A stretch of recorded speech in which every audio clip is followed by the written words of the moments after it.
Tarun, thank you so much for your time. Always a pleasure to be with you, Ambika. All right, Tarun, let's get down to the business of weddings. How many brides do you see in a regular year, and what's the number in comparison?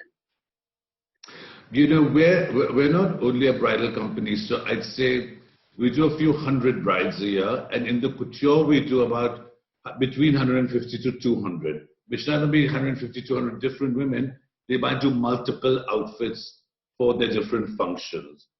Our business is divided into off-the-rack bridal, where they go into the stores and they're helped by the fashion consultants, and the couture, which is much more bespoke and can be tweaked to them, and there's much more leeway, and it's, a whole lot of other things. The numbers are growing because, whether we like it or not, fashion is moving to much more casual space, and bridal is the one time that everyone seems to dress up, and it's the one big Indian thing that people need multiple outfits for that would otherwise be quite casual. And what is so you mentioned the number on a regular year. What are the numbers this year? Well, this year, of course, it's significantly lower because we've been in lockdown from March, and almost nothing happened through April and May.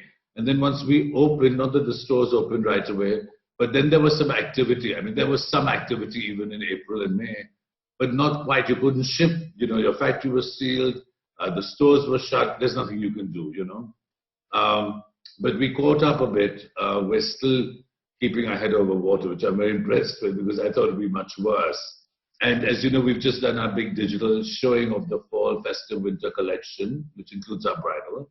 The couture pieces will be shown after another month. And now they're quite active with 3, 4, 5 appointments a day. It's a new world. It's a new way of engaging. And the appointments are digital. Once people have decided what they want, then their parents usually will accompany or allow these girls or boys to come up. It's different if they're in Delhi or Mumbai. But even in Mumbai, it's complicated because you're not allowed to go more than 2 kilometers from your house now. I mean, if you stop by the cops, you can't say, I'm going to find a bridal in South Bombay. So basically, I think what's happening at the moment is that from all other cities, they will come up for the day. So we've got a lot of appointments and they're filling up. But it's all specifically bridal. There's almost no one coming in who does not have a wedding. It's all about brides, grooms, and then their immediate family. I don't know a single person who's been or thought about shopping for anything other than Lululemon or pajamas, stuff that they sit around at home. And what kind of weddings are these people having? Well, naturally, the weddings that we've done so far, we did some weddings that happened during the lockdown as well.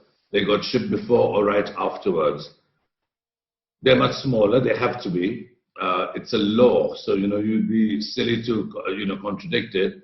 And I think there was a big scene where there was some chief minister or ex-chief minister of Karnataka's son's wedding, and people went with masks, and the numbers were exceeded. So I think that set a good example and a precedent to people that you would be taken to task. And, nothing is private anymore. There's always somebody clicking something and sending images out. So people have to realize it's for their own good. Brides don't really have budgets anymore because that's the only thing they're spending on. I mean, and the weddings are at home. It's not even intimate. It's much more personal. It's much more simple.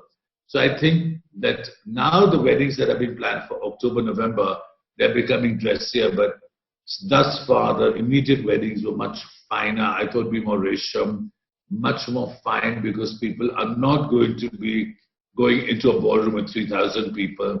So the need to be blinged out or overdressed or the insecurity about what other people are wearing is not there. So what about the karigar? What are they doing? The ones who left, I mean, how are they managing financially? A lot of people have gone back to their villages. You see, a lot of the units we use are in the villages, in smaller towns. I don't know what they're doing. I'm telling you, there's a lot of stress. What could they possibly be doing? So that there are other jobs, And this is a ripple effect through all industries. It's not as if they can become daily wage laborers or do anything else. These options don't exist. So everyone's living off their savings, and the largest of people have employed them till such time as the markets revive. That's all that's going to happen. Nothing else. Taking cue from that last question, in the future, do you see this sense of intimate weddings staying on? Do you see more zero waste weddings? Or you think once it's all over, business is booming, the pandemic and how we are at the moment would be forgotten? Well, the thing is, I mean, for instance, I have a son who might get married next year, and I've always told him for 20 years there should be 200 people max at the wedding, and it should be 2 nights. One hosted by your bride, one hosted by us. And I've never understood these multi-thousand people things. It's very good for business. They're big, they're impersonal, they're very loud, there's a lot of sensory overload. So people like me were never going to do that anyway.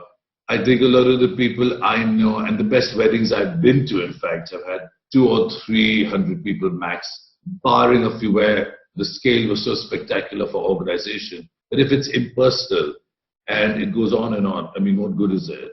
So I think that I don't think people will forget that soon. I think people have been jolted into a lot of reality. I think the bubble of many decades of unbridled growth have suddenly crashed. I think a lot of corruption has come to the fore. I think that this has forced some wisdom and some reflection. I don't think there's anything wrong with people spending their own money any which way they please, and no one's to say yes or no, or right or wrong. But I think they'll be a little more circumspect and do it in a more classy than just in an ostentatious way. I think India went very fast from being socialist into this bravado capitalist thing, and so I think maybe that was also part of the problem. I think these air brakes definitely will find a way that they could be even more luxurious and more elegant, but not just showy for the sake of it. Wonderful, Tarun. Thank you so much. We've done. My pleasure. Been under 10 minutes.